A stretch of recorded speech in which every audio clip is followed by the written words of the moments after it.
Tom n'entre jamais sans son père dans l'enclos des boucs. Un moyen de se rassurer peut-être face à ces petites bêtes certes inoffensives, mais parfois un peu sauvages. Voici le nuage et voici le petit loup. Et ils se quittent jamais ces deux-là. Ils se connaissaient pas mais ils se quittent jamais. Depuis novembre, Tom est déscolarisé. À 13 ans, il passe l'essentiel de ses journées à la maison, loin du regard des autres et de la rigidité que lui imposait le collège. Et voilà, on va être dans la petite cabane. Tom, il faut toujours l'occuper. S'il ne s'occupe pas, il s'ennuie. Malgré qu'on a du terrain, il s'ennuie tout le temps. Il faut toujours qu'on ait du monde, aller voir du monde. Donc les animaux, ça aussi, ça lui permet de pouvoir s'extérioriser un peu, parce qu'autrement c'est tout le temps à l'intérieur.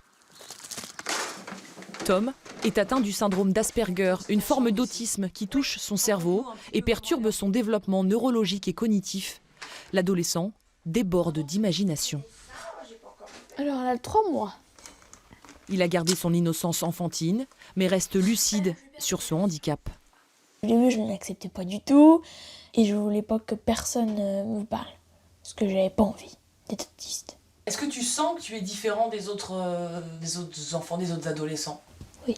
Oui. C'est peut-être pas nous qui avons pas de chance, c'est peut-être eux qui n'ont pas de chance, parce que nous, on peut se faire plus de choses qu'eux.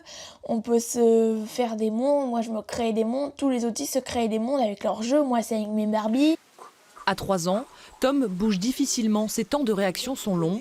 La maîtresse alerte ses parents. Ils vivent depuis au rythme de leur 4e enfant. Elle vous est bien bloquée, vous deux. Priscilla a même arrêté de travailler pour s'occuper de Tom. Tu vois, tu nous as quasi rattrapés là. Tu vois, comme quoi, faut jamais perdre espoir jusqu'au bout. Elle se consacre aussi depuis 1 an et demi à une association havraise qui a changé sa vie, Asperger Family. J'ai des amis qui sont géniaux, qui comprennent notre situation, tout ça. Mais quand je parle avec, ils ne connaissent pas la situation au jour le jour. Quand je discute avec des parents qui vivent la même situation que moi, là du coup on échange et du coup c'est totalement différent. Ils savent de quoi je parle. Un soutien moral pour les parents et de nouveaux compagnons de jeu pour Tom. Aujourd'hui, l'adolescent n'envisage pas de retrouver une vie de collégien banale et ne sait pas encore quelle direction prendre.